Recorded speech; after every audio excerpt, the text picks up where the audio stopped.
I shall be taking up today John Locke's an essay concerning human understanding. And for today I shall be taking up Book 1, Chapter 1 and Chapter 2. There are 4 chapters. In this part of my lecture, I shall be focusing on the first 2 chapters of Book 1. But before that, just a few words about John Locke and his an essay on human understanding. Look at the board, please. John Locke, look at the year of his birth, 1632, and he died in the year 1704. John Locke had his education in the University of Oxford, and he was a well-known man as a philosopher and a political thinker. Philosophical empiricism and political liberalism are the 2 aspects of John Locke's thoughts, understanding, and philosophical exercise. Now, today's concern, as I told you, for us is to discuss this particular essay, an essay concerning human understanding. Now, what is the implication of the book? I shall be taking up that, and then briefly I shall go to the text, chapter 1 and chapter 2, and finally I shall make a very brief discussion. In the second lecture I shall take up chapter 3 and chapter 4, and I shall give a final assessment of an essay concerning human understanding. Now, a few things we have to remember before we go to the text. In this essay, that is an essay concerning human understanding, John Locke repudiates the doctrine of innate ideas. The doctrine of innate ideas, which had its origin in Plato. Now, I shall be briefly talking on innate ideas. Rather, what we mean by innate ideas. Now, before that, let me point out to you the 2 books of Plato where Plato dwells on innate ideas. Now, before that, let us discuss what actually we mean by innate ideas. What is innate idea? This means an idea which is automatically with us. As we are born, we do have these ideas. These ideas are as if with us from the moment of our birth. And John Locke opposes this argument or opposes this theory. And he says that there cannot be anything called innate. There can be no idea which is innate. Although Locke too has some self-contradiction that I shall point out. Now, perhaps you have heard of the theory of tabula rasa. The theory of tabula rasa says that the mind at its birth is like a white sheet of paper. Or rather, when the baby is born, the baby's mind is like a white sheet of paper. And the experiences are like imprints. In fact, in the Romantic period, the great Romantic poet Samuel Taylor Coleridge framed his theory of primary imagination and secondary imagination on the basis of this empirical philosophy of Locke, tabula rasa, mind as a white sheet of paper. But all these we shall come to later on, after the end of our second lecture. I'm just hinting at all these things so that we do not feel any difficulty in starting our discussion. Now, in the beginning, as I said, I shall be once again talking to you about the two works of Plato, which are Meno. I've written over there, you can see Meno and Phaedo. So these are two important works of Plato. And what he says in Meno, I'll tell you right now. In Meno, Plato says that the human soul is without any impression as it is born. In fact, as Plato says, that he has built his theory on the Socratic ethic, and in a fictional dialogue form he presents his theory. Well, there are three things, or rather two things: virtue and knowledge, which are very important in human life. Now, what is knowledge? And how knowledge is connected with the theory of recollection? And how all souls that are born are endowed with an innate learning. That is what Plato says, that all souls have learnt everything in their former lives. Now we have to remember that Plato's theory cannot be compared with the Christian theory of single birth, because Plato believed in the transmigration of soul. So the other lives that soul lived, and from other lives they have learned everything. And it is a theory of recollection. When they get the impression of the outer world from their interactions with the outer world, they perhaps recollect, and the knowledge is strengthened.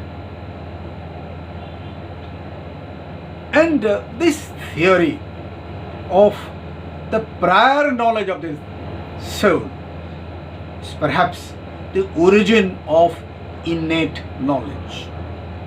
Now, what Locke does in an essay concerning human understanding is to defy the theory of Plato. He defies the theory of Plato and says that, barring a few things like God, like virtue, all other things are learned by man through his interactions with outer nature, through his experiences in the life that he starts living after his birth or after her birth.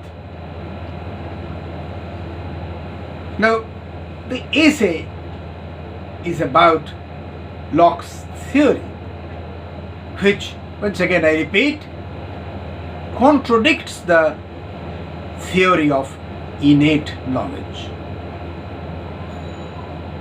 And now I shall be taking up the text, but I shall be just pointing out certain passages. It is not possible, as you can understand, the entire text. So I shall be pointing out only a few passages. Now, well, for example, in chapter 1, book 1, book 1, well, the first paragraph says that understanding is like the human eye. What is understanding? Understanding is like the human eye. It's the eye that beholds. And as the eye beholds, we get to know the shape or the form of a particular thing. Say, for example, we look at a tree and how the tree stands and what the tree is, we understand. So, as eye gives us the knowledge of the objects, understanding gives us the true nature of the objects. So, understanding is like the human eye. And in the second paragraph, he says that it is the human being that has the capability to think, because no other creature in the world has this capability to think, and this is a great gift that has been given by God to human beings. So, well, human beings definitely are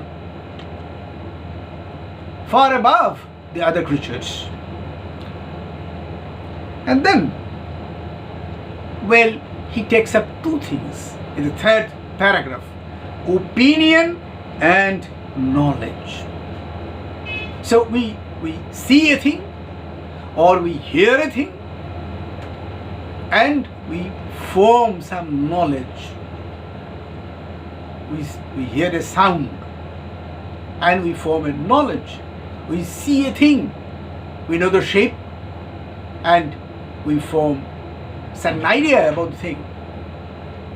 Knowledge. And from knowledge we pass on to opinion. Opinion about the object, opinion about the thing. And in the fourth paragraph he says, I quote, I hope that this inquiry into the nature of understanding will enable me to discover what its powers are, how far they reach, what things they are adequate to deal with, and where they fail us. So, well, this is understanding. Well, understanding and knowing are two different things. We can know a thing, but that doesn't mean that we understand a thing. And understanding does vary from person to person, from place to place. Now, how far a man can understand, or how far the human species can understand, how far can it go? Well, what can be the scope of human beings' understanding? So, all these Locke will explore in the course of his book. Now, in the fifth paragraph, Locke agrees or acknowledges that there are certain things which are innate. And as I said, that herein lies the contradiction in the argument of Locke. He says that there can be nothing which we should call innate And then again in the 5th paragraph of the first chapter of book 1, he says that there are certain things which are innate. And I read, "For though the reach of our understanding falls far short of the vast extent of things, we shall still have reason to praise God for the kind and amount of knowledge that He has bestowed on us." So we cannot judge, we cannot understand, we cannot assess all the things that we see or hear, all the things that we encounter in this world. It's not possible. But still, God has given us some knowledge. So is that not a contradiction in Locke when he says that, well, there can be no prior knowledge. All knowledge will begin from the experience of human life. And then again he says some knowledge has already been given to us by God. Contradiction, definitely. And then we skip the 6th paragraph. We come to the 7th paragraph. And the 7th paragraph he says, "This was what first started me on the essay concerning the understanding. I thought that the first step toward answering various questions that people are apt to raise about other things was to take a look at our own understanding." So how we understand, that we have to assess before we go to see what other people understand. Now, so the first chapter is definitely the introductory one. And in the first chapter, although there is a contradiction, but, well, the main things that Locke wants to point out are these. 1, human beings are born with a mind which is like a white sheet of paper, with no imprints on it. Or rather, the theory of tabula rasa comes here. As human beings experience different things, they gain knowledge. But knowledge and understanding are two different things. Knowledge and opinion are two different things. We see certain things and we gather some knowledge. We hear certain sounds and we gather some knowledge. But knowledge and understanding are not similar. So the power of human understanding depends on certain other things. The power of understanding varies from person to person. And finally, at the end of the introduction, he says that before we try to assess the understanding of other people, we have to assess the understanding of ourselves. How far we can understand things. So from chapter 2, well, Locke goes on to the ultimate thing. And there, two things I should point out. First of all, well, Locke says that there are two things. One, passive learning, and then active learning.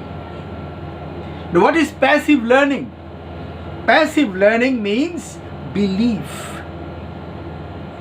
And active learning means experience and reason. So passive learning, when somebody has said something, somebody has said that this happens, that, well, when the fire burns, there will be smoke. Somebody has said that. And from him or her, I have gained a knowledge. I have learned something. But this is passive learning. Active learning is something when we experience things and when we reason. So reason, I think reason is perhaps a very important term that we have to remember. We have to reason within ourselves before we come to a conclusion. And the other things that Locke says in chapter 2 are these.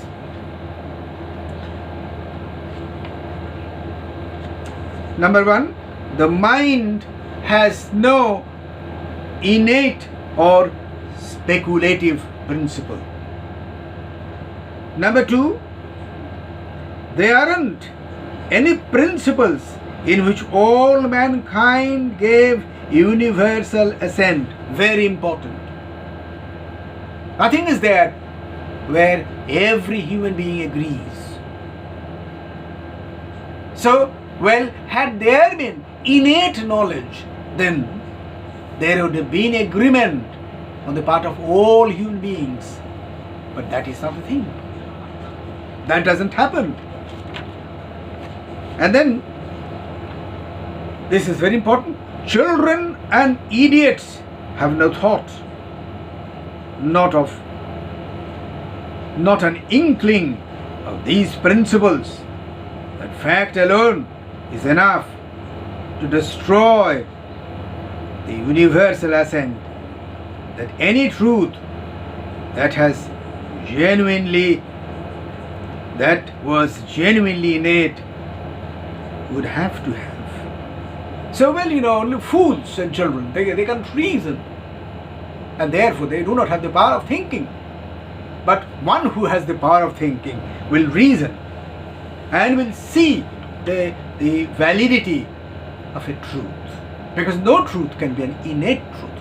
That truth must pass through our reasoning. Every truth, everything that we take as truth must pass through our reason, pass through our minute dissection. And then he says, I think, for nobody, I think, ever denied that the mind was capable of knowing many truths. Those who think that all knowledge is acquired rather than innate also think that the capacity for knowledge is innate. If those words to be in the understanding are used properly, they mean that to understand, to be understood, thus to be in the understanding and not be understood, to be in the mind and never to be perceived. Well, that is very beautifully said. So, you gather some information, but you do not perceive the meaning of the information. That means you have no knowledge. Perception is a key thing, and this perception is something which is an active process. This is not a passive process. So, human capacity to understand has been given by God. Locke says, even if we accept this, the capacity is there. But the capacity is not similar in every man, and the way the capacity is used or utilized is not similar in every case. So, the use of this capacity of understanding, on it depends our perception. And our perception is always an active process, not a passive one. People who are in the grip of prejudice don't bother to look carefully at what they say. So that is also very well said. If you are prejudiced, then what will happen? You will not use your brain. You will not use your understanding. You will not use your reason. A prejudiced man is in the grip of a set of ideas, and he or she will never be able to step out of that circle of ideas.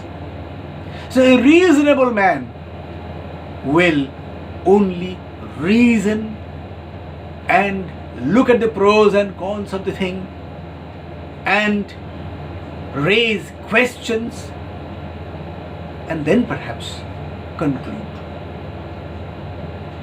So all these are capabilities of the mind which can lead us to explore truth. A few more lines I shall read.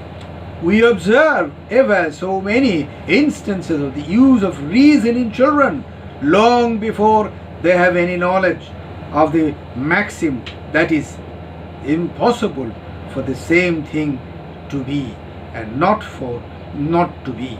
Similarly with illiterate people and savages. So, here he says that, the power of reasoning is also a gift of God that has been given by God. But therefore, we find that human understanding depends on human reason, although certain basic things are given to us by God. Now, in this connection,